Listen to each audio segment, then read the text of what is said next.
Good evening, everybody.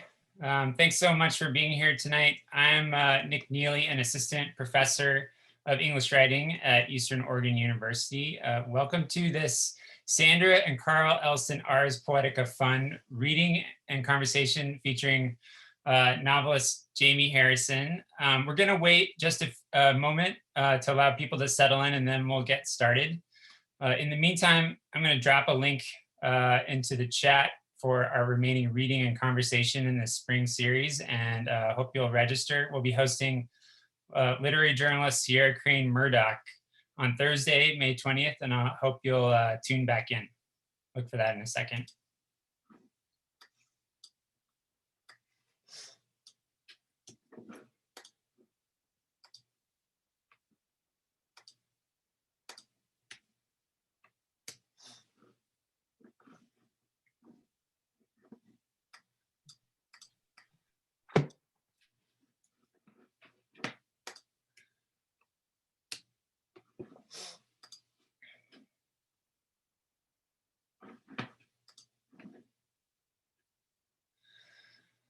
All right, thanks for your patience, everyone. We'll get started now. I wanted to begin tonight with a brief land acknowledgement, since many of us are in La Grande, where EOU is sited. We humbly acknowledge the original inhabitants of the land Eastern Oregon University is upon, the Cayuse, Umatilla, Walla Walla, and Nez Perce people. We celebrate their traditions, languages, and stories. We acknowledge their continuing connection to this land, water, and community, and pay our respects to these original stewards of Northeastern Oregon. Thank you. And now it's a real pleasure to introduce Jamie Harrison to you tonight, who is beaming in from Livingston, Montana, her hometown, and the place where her new book, The Center of Everything, is in large part set, with some forays through time and space.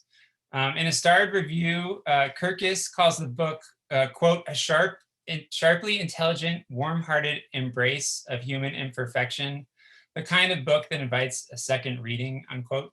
And I really have to agree. It's a wonderfully complex and vivid and gripping novel that I've greatly enjoyed sharing with my students this week. Here's how the publisher Counterpoint describes The Center of Everything, so you have a sense of the book. They say, set against the wild beauty of Montana as a woman attempts to heal from a devastating accident, this generational saga from the award-winning author of The Widow Nash is a heartfelt examination of how the deep bonds of family echo throughout our lives. For Polly, the small town of Livingston, Montana is a land charmed by raw natural beauty and a close network of family that extends back generations. But the summer of 2002 finds Polly at a crossroads. A recent head injury has scattered her perception of the present, bringing to the surface long forgotten events. As Polly's many relatives arrive for a family reunion during the 4th of July holiday, a beloved friend goes missing on the Yellowstone River. Search parties comb the river as carefully as Polly combs her mind. And over the course of one fateful week, Polly arrives at a deeper understanding of herself and her larger-than-life relatives, weaving together the past and the present from the shores of Long Island Sound to the landscape of Montana. The Center of Everything examines with profound insight the memories and touchstones that make up a life and what we must endure along the way.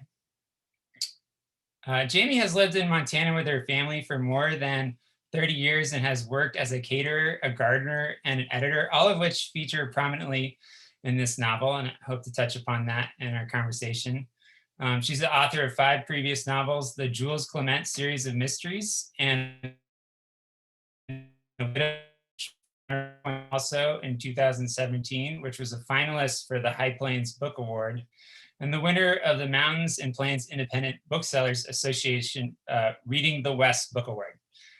Jamie is super kind to be with us tonight to share and talk about this novel, and she's going to read for us a bit to start, and then I'll have some initial questions for her. We warmly invite your questions to you at any point.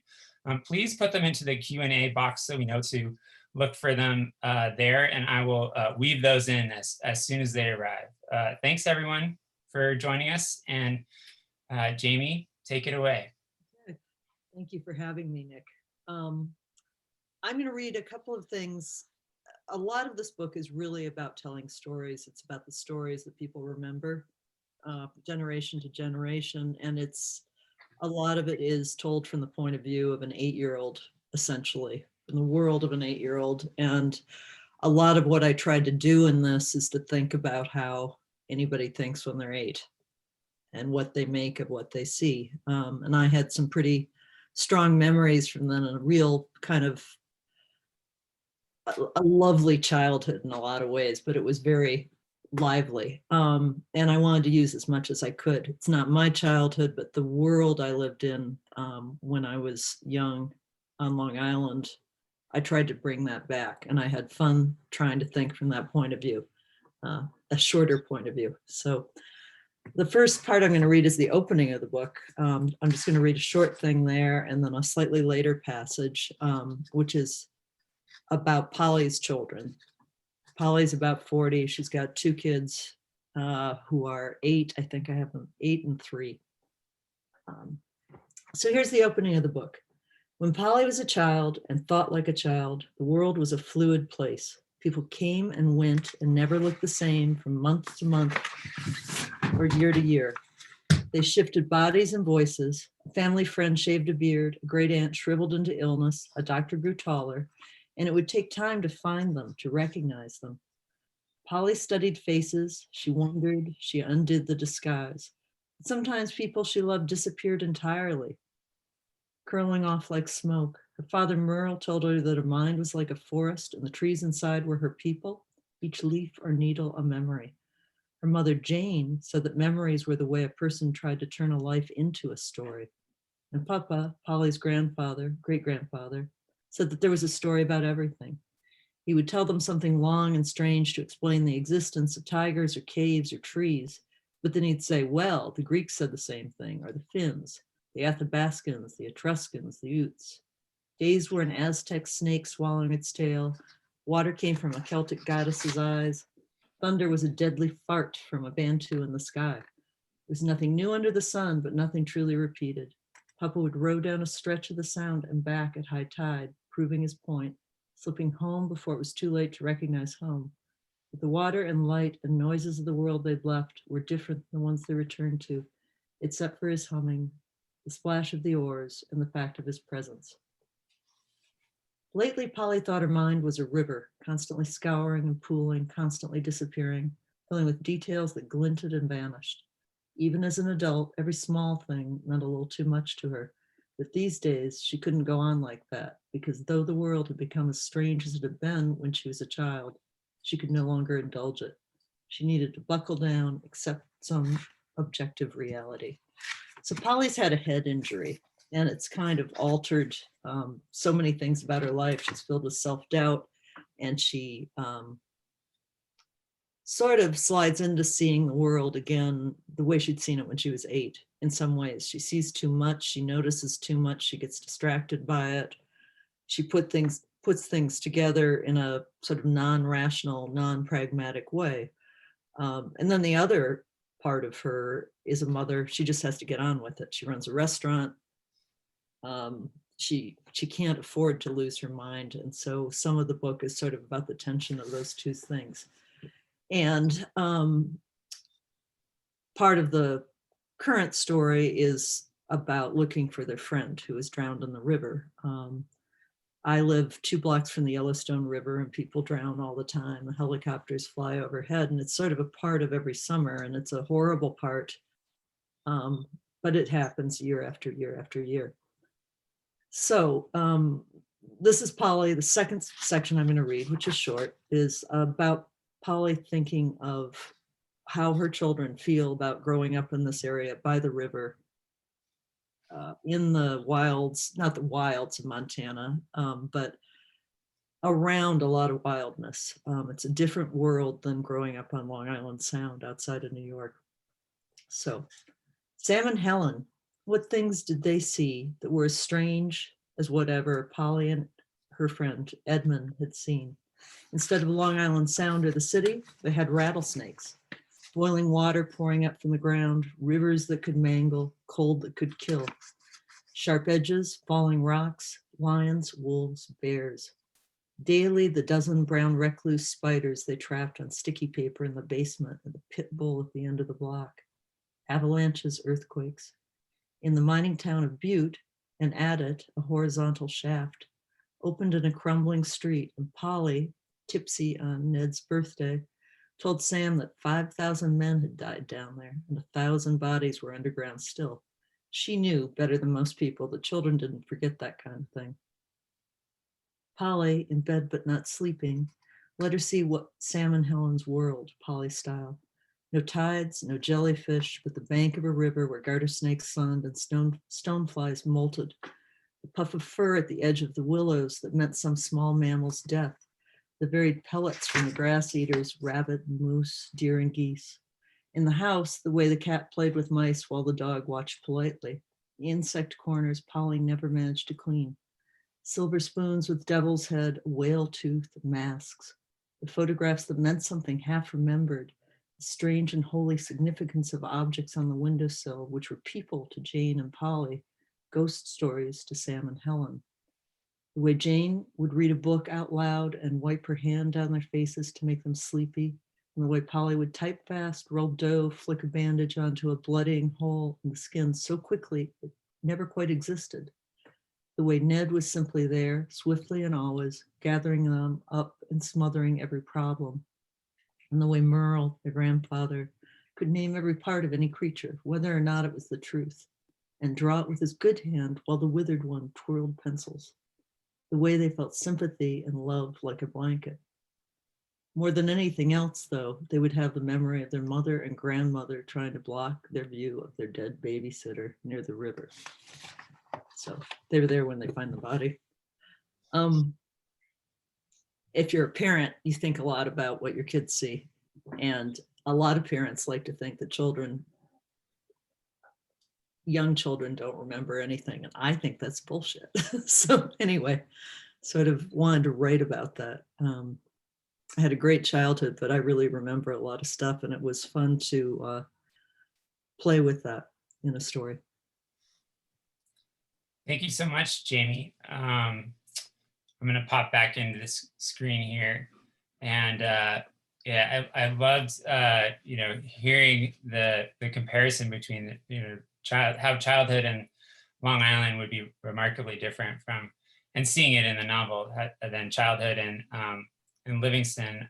I thought I'd ask you first about Polly's head injury and what that means in terms of her reliability. As the book's written in the third person, but there's a close narrative distance, so we're really in Polly's consciousness a lot. But it's not as if her thinking seems relatively clear and not super distorted, but she confesses, in her clarity, that she's losing herself in the moment, that she's unsure about the accuracy of her memory. She feels fuzzy. So she really makes us question. So the book toggles between the contemporary thread in Livingston and then flashbacks in Polly's memory to Long Island. And so even though the Long Island sections are also quite fluid, we wonder, how much of that is true, how much is imagined, filled in. She kind of slips into these remembrances and sometimes in a dream state. So I just wondered if you could talk a little bit more about, how you decided on this kind of delicate version of unreliability, where we really never get any answers as to what is true in her remembrance. I mean, there are some answers to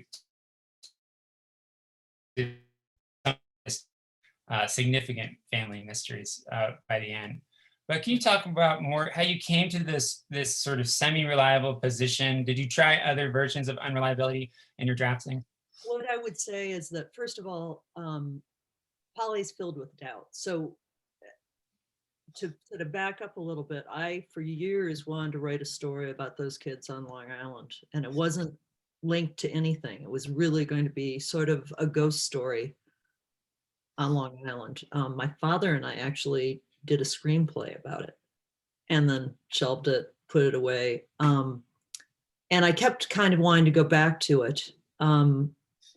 The head injury part of it, I had a minor brain injury, and it made me think. I had been thinking about wanting to write about things from the point of view of a child, but it did occur to me that doubt and that one, that fuzziness that you get. I don't know if you've known anybody who's had a brain injury, mild or worse. The worst thing is the doubt, the feeling that you're forgetting something. It's not probably unlike if you have Alzheimer's, if you begin feeling yourself losing it. I mean, the scariest thing is thinking that you don't know if you're losing your mind, right? And I thought that that was an interesting point of view. Polly, frankly, remembers everything, really. She's just filled with doubt. She remembers too much, and she might elaborate upon it, but most of it, I think, is completely accurate. And she is actually able to get into it better because she's had this slight injury, and she's allowing herself to float into it, sort of allowing herself to truly go there. And, think about the people that she used to love, and realize that certain things are echoing. She's not losing her mind. It really is sort of happening with the plot in the present, the story in the present, the story in the past that she's grown up with.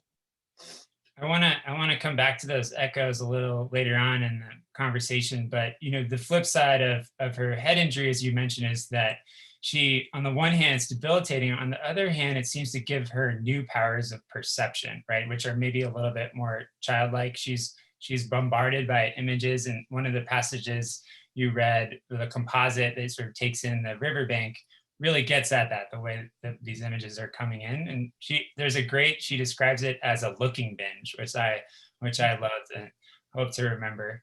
But the book is really, through and through a wonderful demonstration of vivid perception, of looking closely. And I mean, you said earlier prior to Showtime that you don't consider yourself a poet, but I think there's kind of a poet's relationship to image here in the book. So I'm wondering if you could just say a little bit more about, the thinking you were doing about perception and what that thread of kind of perceptual exploration did for the novel. Well, I was really fascinated in trying to think of what it was. I mean, trying to think of what you see when you're a kid makes you really see what you see now. And it means really looking at the language. And I don't know. I mean, I think a lot of novelists try to write like poets. If you can write a poem in a novel form, you're getting away with something. And that's, I think, what we're really trying to get to in a lot of ways, especially if you're describing something. I mean, you want to have it be spare, but pack as much in as you can under in every line. And I have a very good editor. I think he's online now. Hi, Dan. Who is very good at cutting out the chaff, the stuff that's silly, the stuff that goes too far. But I mean, when you're writing, you're paring it down all the time, like a poem, right? Right. But in terms of seeing, one thing that I found interesting is trying to think about being a kid. What really helped is to look at the things like Polly does that I'd seen as a kid. Books that I'd seen, photographs I'd seen, really thinking of the impression that a Life magazine in the middle of the Vietnam War makes on you when you're 8. Back when they used to show everything in a magazine, right? They do that now with wars, but I mean, it was a tremendously bloody kind of interesting age, and there wasn't a lot of filter on my childhood that way. So it was fun. I really enjoyed writing that part of it. And I think I've strayed away from your question, so bring me back. No, not at all. I mean, the lasting power of images is really at the book, and in that when the body is discovered of this, unfortunate or maybe an accident that there was foul play involved in. She tries to protect her children from seeing that image, of course, as any mother would, but that really just sort of drives home the way in which you can try to prevent memories from forming, and yet you can't, right? There's still things that are just going to be haunting. Before we leave the question of sort of memory and perception, I'm wondering what kind of, you spoke about your own injury, and so you have too much experience in that department. But writing the book, did you do additional research into memory loss and or activation? Because as you say, Polly is actively mining her memories, Right. to ward off the loss. I had done a lot of reading about childhood memories, and a lot of the stuff that I have Polly go through, the sort of minutia, is like the stuff that went wrong in this very minor thing right after the faucet's left on, the flame. Mm-hmm. It's really good that the house is still standing. And I wanted a little humor in there too, at least in her mind. She's a fairly frank person, and I had fun with Yeah. that. The constant, oh my God, I've nearly run somebody over. Well, F them, I mean, this kind of, it makes you angry. It's frustrating. Anybody you've known who's had a problem like that, anybody, waking up from a surgery can be that way. You really want to think you have all your marbles at the same, here I go. No, it's not the injury, but you really, people get very defensive when they have a memory loss or when their intelligence is being questioned at all. And I really had fun with her that way. But yeah, I read a fair amount. And my brother-in-law had a bad head injury. So watching things not be second nature anymore, that was hard. And he did not entirely make it back. And it's also something that's happened to my family. My cousin died of a head injury. And so it's there, you write about what you know. It's not my family, but it's burrowed in your head, and it's a fear. So It's echoing. Drowning. So I hit them both, right? Mm-hmm. Yeah, there's a moment that I remember vividly, when Polly's driving and she sees a snake skin on the road and she kind of marvels at it. And then seconds later, she misses a stop sign and she's wondering like, well, why did I see one but couldn't manage the other? Yeah. It kind of drives home the confused. I think that I did read a lot. People tend to see the trees and not the forest. And that's when they get in trouble. People are easily distracted, and the minutia fascinates you, Mm-hmm. just like when you're a kid. Yeah, So still fascinates me for sure. But one thing I wanted to touch upon is this is not a really a long book, but it takes on an enormous amount of time. Maybe 4 generations are included. I counted 15 characters that really are rounded and move through the story and don't just make appearances.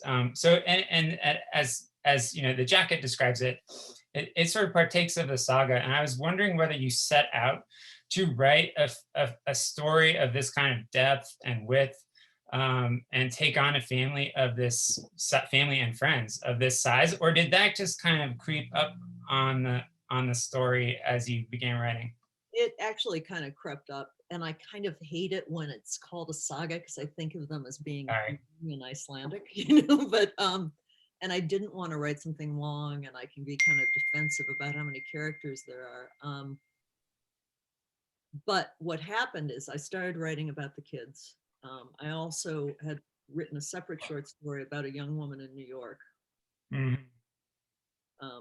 Not me, but I was there then, and I wanted it to be, it was going to be a short story about a woman essentially choosing lovers and tempting them with food.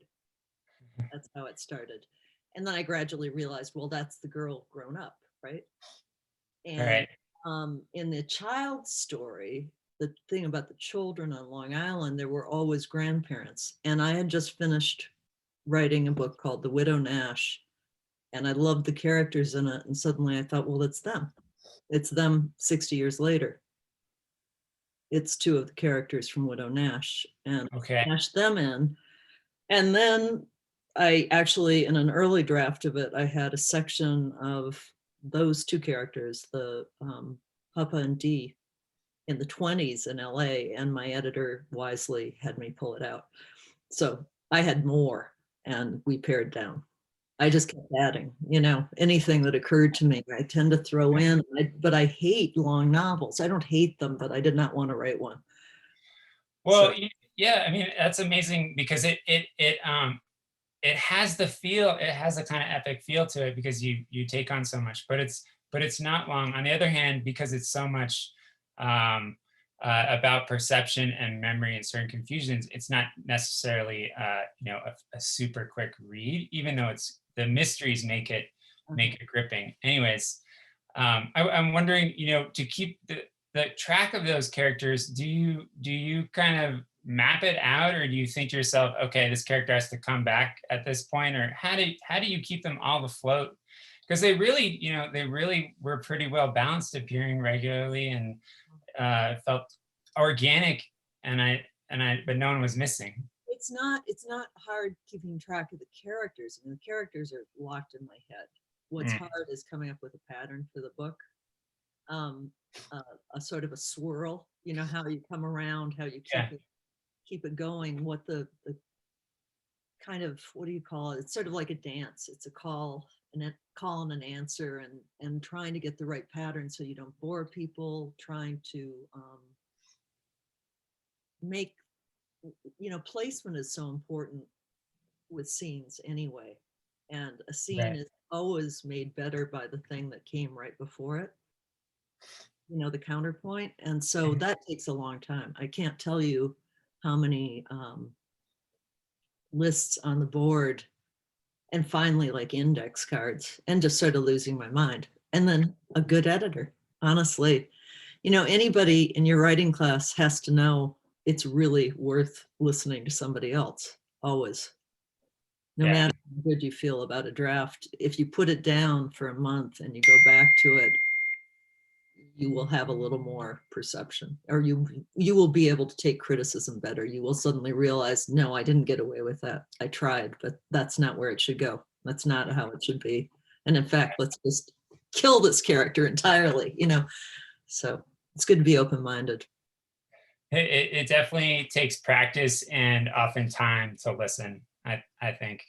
Yes. Um, on the subject, you talk about the dance that you're trying to create, and spinning is sort of a key word for me in the book. The mind spinning, the story Mhm. spinning. But as something I was tracking, kind of in the middle of the book, is you return to sort of kind of building blocks, or maybe that we could think of them as handholds for the reader. One of which was sort of the image of Ariel tumbling through, moving down the river. Ariel is the body in the river, the babysitter. Another might be the return to the swimming pool. And then there's also the sort of reassuring handhold of the lists that recur Mhm. through the book.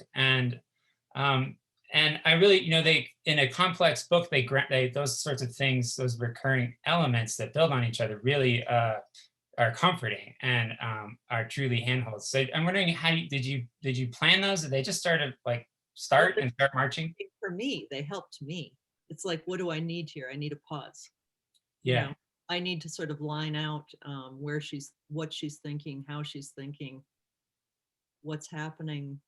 I did them a lot in Widow Nash too, and in a way they're a cheat, but in a way they work, because you can put so much in a list. You can just refer to something and suddenly you realize, well, yeah, there's this whole world going on in the restaurant, or yeah. uh, they're a pause. I don't know. It's like a silence in music or something. You just need to Mhm. change the pace, I think. But they were helpful to me, and they helped me see the way the book could go, the pattern of the book. Mhm.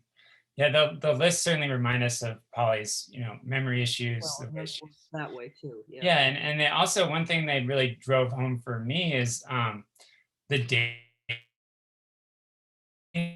of What you this book. Did you lose me there? The just date, the dailiness, uh-huh. which is really prominent in this book. I kind of marveled at the fact that the contemporary thread, which is the primary thread, happens over a couple of days, and there's no real action, right? There's a family gathering, there's cooking, there's conversation, there's time in the garden, and there's this gripping undercurrent of searching. People are searching for a body in the river, so that definitely pulls us through. But I found the dailiness the descriptions of dailiness that those lists evoke to be really dramatic and kind of showed the drama of dailiness. And I wondered whether you kind of thought about dailiness or the routine of like the humdrum, mundane day to day as something you want to evoke, especially in this book, and to Well, explore. it's the reality, and it's especially the reality if you're like Polly and you're a little shattered and you're kind of clinging to the details. This is what she had to get through in a given day. So she's making those lists. I mean, I love lists. I sometimes write things down that I've already done and then X them out. That if it's really bad, if I'm really far behind and life is really hectic. But that's how the day goes. It's like you're going to cook for 50 people. You better have a list. Part of it might be a kitchen past, you know, you Yeah. go through it that way. And Polly's juggling a lot, but our days are really come down to getting the kid to daycare, you know, teaching a class, Yeah. feed the dog. I mean, and if you're feeling a little shaky, you got to write down feed the dog. I don't know. And meals are a big, that's our daily life. And I love food and I wanted to sort of put that in there. And she is a cook. And so. Yeah, well, food, I mean, you can't read this book without, getting really hungry for really complicated meals. And then also for me, I'm not, especially a gourmand, having to look up a lot of meals that I wouldn't be able to identify on a menu. So it was in some ways kind of a master class in cooking, or, in menus perhaps. That I appreciated. Did you find like you cook something if you're active in the kitchen? Would you cook something and then would it like find its way into the book, or were you drawing on memories and for Well, I that? certainly think of things, you know, at the time. You know, I don't know what I actually ended up using in there, but things go wrong when you're cooking, especially if you have young children. And I haven't had young children for years, but I just have always cooked a lot. That's one of those families. I mean, you've read my dad's stuff. Yeah. Just food, food, food. If you can eat, it might as well be good. And since I used to do it in New York, and I don't know, it's the way life is paced besides work. It is also meant to be sort of in this book. A lot of it is the way that you remember people, and everybody does that. I mean, it's sort of trite to say, I'm making grandma's brownies or something, but it's a ritual. And for those of us who don't go to church, it's kind of every holiday, right? Yeah. Yeah. It's seeing people, it's cooking for them, it's feeding them, it's making them happy. Food is love. Yeah, that makes total sense. And you can see in the book, something will be made in the past by Dee and Papa, Dee being kind of the matriarch of the kitchen. And then it reappears much later, kind of just almost tangentially in a very satisfying way that form of inheritance is drawn clear in the book too. In terms of, I love the way the past, the exploration of the past that Polly slips into and or actively performs, it informs the present in terms of the family biography, gives us context, but there's also, you create these wonderful resonances, is the word that I would use. Maybe we could say echoes, but they're kind of either parallel moments or images that are, and if you step back, are actually just coincidence within the world of the book, right? But for the reader, create this kind of suturing effect and create a sense of spine tingling mystery that things are aligning. And this is something that fascinates me, and I just lost you a little bit. You sew those into the book. Oh, sorry. I'd just be curious how you sew those resonances. To give just one example. Go ahead. No, go ahead. One example.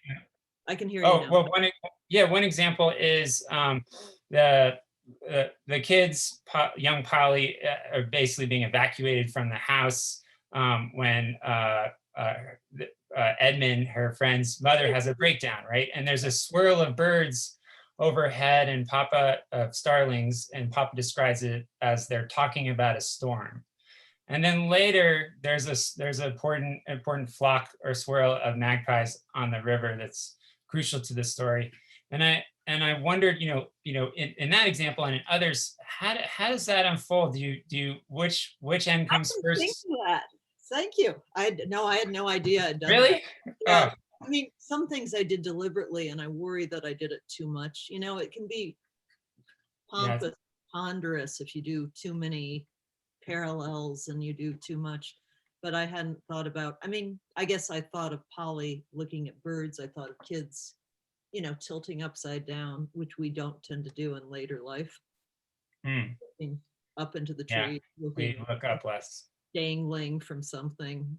But yeah, I hadn't thought of that. I had thought of birds and a dead body. I mean, I did used to write mystery novels, and they're set here. So how do you find a dead body? Well, that's a really incredible image that comes later. And I guess writers that we have are iconic images, right? And they tend to manifest in different ways, and that helps create resonances. But do if you come up with a great scene and there's an incredible image in the revision process, might you then slip in something that would speak to it? Yeah, sure. And I love you. I'd never thought of the word suturing, but yes, that's a good description for what happens when you're editing and you're like, where do I put this? How do I hint at this? How do I set this up? How do you, we were joking about Easter eggs when I was writing it. How do you get in some of these relationships? How do you make it pay off in the end so you realize, oh, that's who this person is?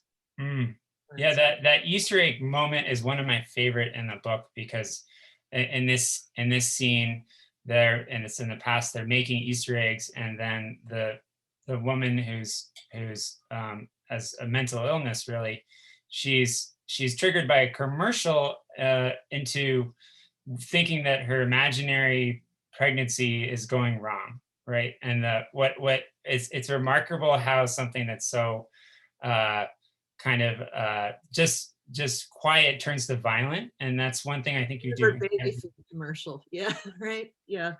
Yeah, but then the connection between her fertility and the eggs is kind of a local resonance that really binds that passage. I hadn't even thought of that. It was just Easter. Okay. Okay. I mean, you're working magic. I mean, I had, actually I hadn't. That's weird. Maybe I did at some point, maybe I'd forgotten, but it was really just Easter. I wanted them to be doing those Russian eggs to fall apart.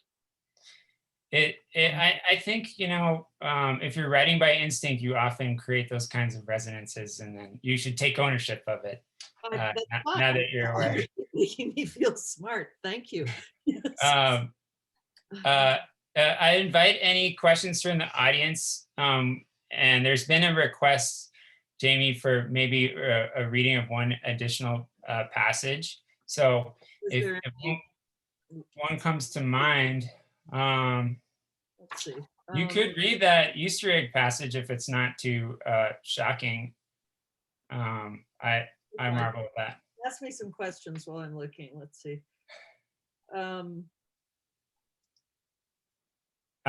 This is, kind of a late question, I guess, in the scheme of things. But I'm wondering, this book is set in Livingston. Have you written so directly about Livingston before? And the book's now 3 months out. And are you getting feedback? Are you hearing things from the community? How are they taking? No, go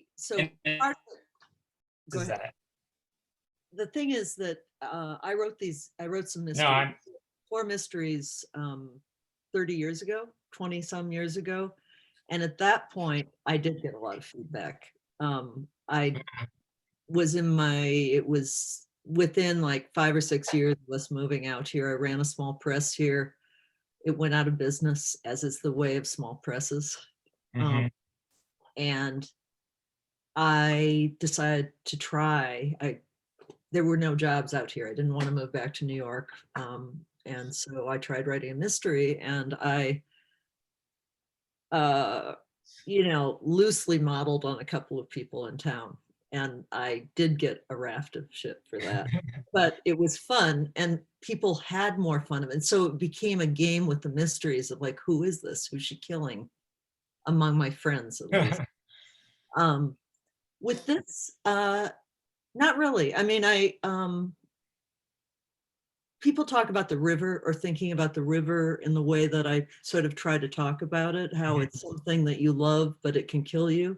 Right. How people sort of misread the bargain that you make every time you really, if you're a little bit drunk, it's a little early in the season. If you don't wear a life preserver, it's a lovely thing. We love this river, but it's a big undammed river. Yeah. And people have talked about that a little, but no, not anymore. They used to, it used to be, I got in trouble with every realtor in the county, but the mysteries were much more comedic, let's say, and rude. Mhm. I'm very polite in this book. Yeah. Well, I could, yeah, well, I don't know. The book doesn't pull punches in a lot of ways, but Well, um, that's fascinating. Since you bring up the river, I being fashioning myself someone I write about place a lot. I loved reading the characters' sort of excursions along the riverbank, which are complicated, right? Because she's seeing wonderful things. Yeah, that's uh, a detritus that should be found on the river. okay. But yeah, I wonder, did you start to conceive of the river as a character? Maybe that's a cliche question. I wanted to become a cliche. I just wanted it to be something. I mean, the thing is, with the helicopter overhead, it really is something. And I remember when my children were young, their babysitter actually drowned. It was a boy. We knew the mother really well. I hadn't thought about, or I thought about it. You think about it all the time, but I hadn't. It became something that I used to pace it. And for us, that summer really did pace it. And that was 15 years ago. And I just thought, this is what it really is like.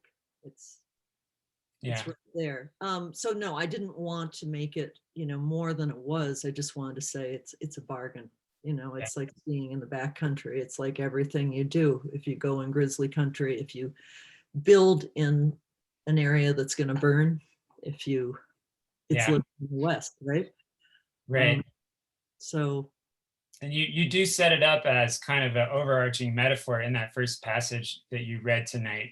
The mind as river. The whole book kind of blurs into one thought experiment in that way. but a lot of it too is just about telling a story. I mean, I wanted it to be the character of Papa is somebody who all his life has told stories, either by digging them up as an archaeologist or teaching them as a professor of mythology. Mhm. And it's all telling them stories. And my family has always been about telling stories, not just the fact that my father was a novelist, but everybody, if you think of your favorite moments in your family, it's some great uncle telling you something incredibly rude that happened. It's hearing about somebody's bachelor party in 1930. I grew up with a lot of really old people who were wonderfully rude and articulate. And I think some of that leads into You're a the, little frozen for me if you can hear me. oh, I can hear you. Let's see. Okay. Can other people hear me? Okay. I'm back now. Oh, Sorry, could be on my end. so I'm not going to read the Easter scene. Okay. But I want to read about the children in New York going shopping for food. Okay, humor me. Okay, they're going with D. It's 1960, Great. but it's the summer. One morning in late June, a steamy Midwestern kind of morning, not normal for a town on Long Island Sound. I have to say that I've had two people write to me and say it's always muggy in Long Island Sound, and I don't remember it that way. So anyway, um, Dee took Edmund and Polly on errands to Brooklyn in the old car, a big blue 1944 Ford, because Papa had the Volvo. At the Italian market, where they'd stopped for veal cutlet and fontina, the three of them stared down into a full bucket of live squid. The owner had brought them from the Fulton market. It was the feast day of John the Baptist, and the squid would be stuffed for one dish and sauteed for another. Dee listened to the Italians squabble over recipes while Polly and Edmund backed away from the bucket. You can't possibly use all these, Dee said, touching the moving water with a finger. I'll take 3 pounds. Everyone always did what Dee wanted. Her hands shook when she took out her money, but you couldn't pity her. The shop owner scooped the creatures out, some listless, some wriggling. Dee needed a pillow to see over the dash of the Ford. She was not much bigger than the children, an 80-year difference, but none of them over 100 pounds. I used to be taller and curvy, said Dee, but you can't keep everything. The children were alone in the house with Dee and Papa for the week. Merle and Jane were off visiting Rita, the crazy woman at the hospital upstate, and would stay for a few nights in the city. To be silly, said Dee, to be young. She wiggled her hand in the air as if she were a conductor, as if the knotted fingers were dancers, and talked about John the Baptist beheaded by a beautiful woman, as saints were back in the day. There'd always been a festival at this time of year in most of Europe because of the solstice, but these days you needed to go all the way up to East Harlem to find a parade. They were better off at home anyway, getting the house cleaned up in Rita's absence. Salome squid saints. At stop signs, they could hear the lidded container slosh behind their heads. Edmund acted as if he hadn't heard Dee say his mother's name. She won't be out of the hospital for a few weeks, said Dee, who noticed everything. She stared at the windshield with huge eyes, and her papery eyelids seemed to take up most of her face. She needs her rest. But they knew that Dee was happy. They were all happy to have Rita gone. I just wanted to say, I think all kids are kind of baroque and really weird. And we are all weird in our own way, and we're weird throughout our lives, but a lot of it kind of gets beaten down and tamed out of us. Anyway, that's the image of the squids is really remarkable, and again, I think maybe I have an overly associative mind, but I can't help but tie the squids to the body and the river and the examination of that occurs later, which might be a stretch. Maybe it's just by the water. Yeah, I don't know.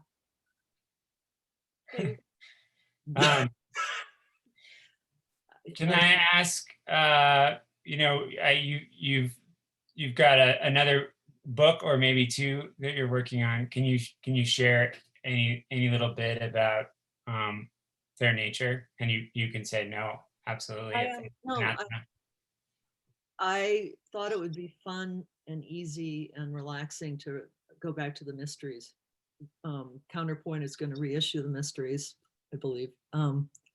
And so it would be a good thing to have a new one. And I started one and worked on it for most of the pandemic. And it's there, it will happen eventually, but something just wasn't working. And I put it down and am now probably 2/3 of the way through another one entirely.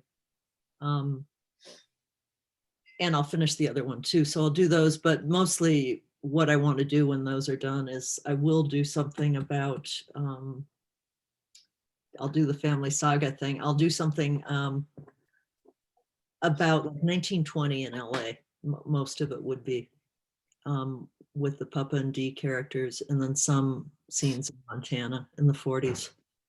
So do you conceive of that as a sequel then, or something that could I want it to be looser than that. I actually right now it could be a prequel. Yeah, it's more, well, it's sort of a centerpiece because it's after this book, The Widow Nash. So it really actually follows that, and it follows two of the characters in that book, Dee and Papa, but they're in that book are called Dulcie and Henning.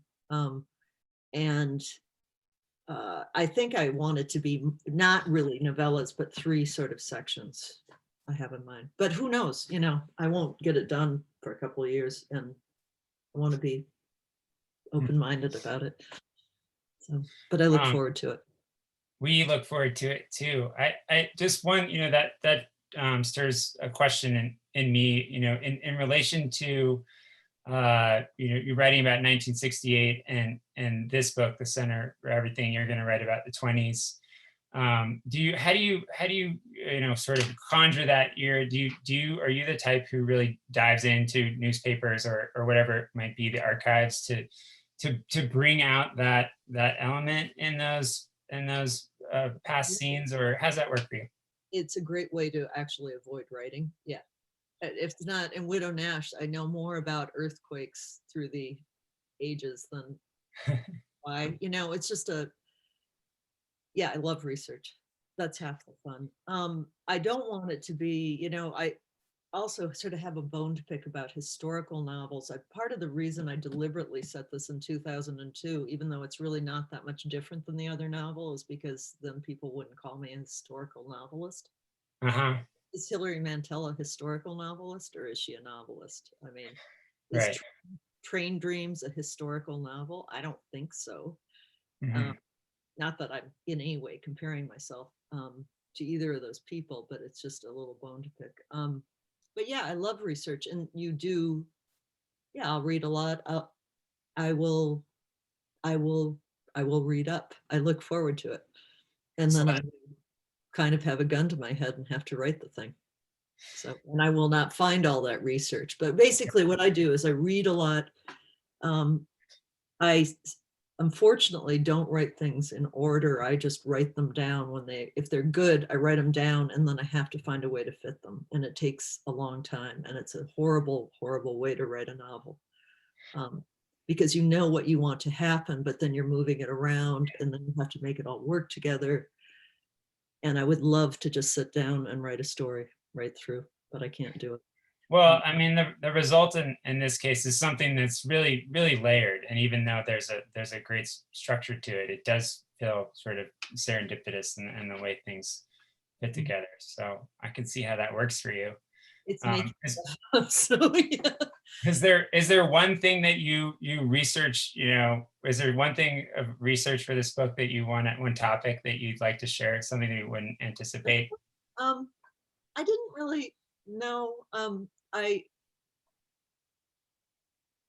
did a little research into drowned bodies with a Mm, friend who really knows about those things, who I thank in it. But that's just an email thing. No, this was really like I knew this stuff sort of. I mean, I did read. I looked at a lot of images. I looked through old Life magazines, and I sort of let it go at that. I would definitely fact check myself about could this have happened in that year, and yeah. I get this wrong, or am I off on, when Dr. Zhivago was showing or something like that. But I kind of, that part of it, it's not at all my childhood, but that's my institutional memory in this. So I didn't really have to do a lot of research on this. It feels research, and especially your attention and knowledge of the natural world comes through. It's something that just accrues over time, I imagine. But I admired that a lot. Well, I've been lucky to live in wild-ish places, and even Long Island, was a wild place to me when I was a kid. Mhm. Part of it, being a couple of blocks from the beach with a scary house in between. That's kind of true. The mad woman down the lane. You Mhm. remember Mhm. being a kid The and witch. the witch, yeah. Yeah. Um, There's a question from an attendee. Do you ever go back to Long Island? I haven't been since 1985, probably. No, I haven't. So that was all built from Maybe memory. 1990. I went out to see a writer in Sagaponack when I was working for the press in 1990, and it was completely all strip malls, but I know it's still lovely right by the water. Mhm. Mm. But and it is subjective. I don't know how much of that is accurate. There was a place that my parents went to that was sort of like the old with the maze, the whole area that the children went to. Mhm. Who knows how small it was? I mean, I saw the house that we lived in then, and it was tiny, but I was tiny, right? So I lost you, Nick. Are you there? Right. Everything's large when you're a kid. Yeah, I'm here. Can you hear me? Are there any, we're almost out of time, but are there any burning questions from the audience that Jamie can field before we let her go? Jamie, it's been such a pleasure to talk with you. I can't recommend this book enough, and I'm looking forward to rereading it and to getting to The Widow Nash now. That one will be on order soon, and Thank you, Nick. Thanks for having me. It's been an honor to be here. I really enjoyed talking with you, and hope to get to Livingston sometime to have the book on the river and see how it compares. And I hope everyone stays safe this summer up there. Okay. All right. Okay.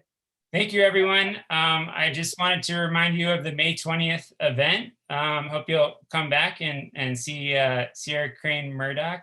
And again, appreciate your time. Appreciate your time, Jamie. And good night, everyone. Thanks so much. Right. Read the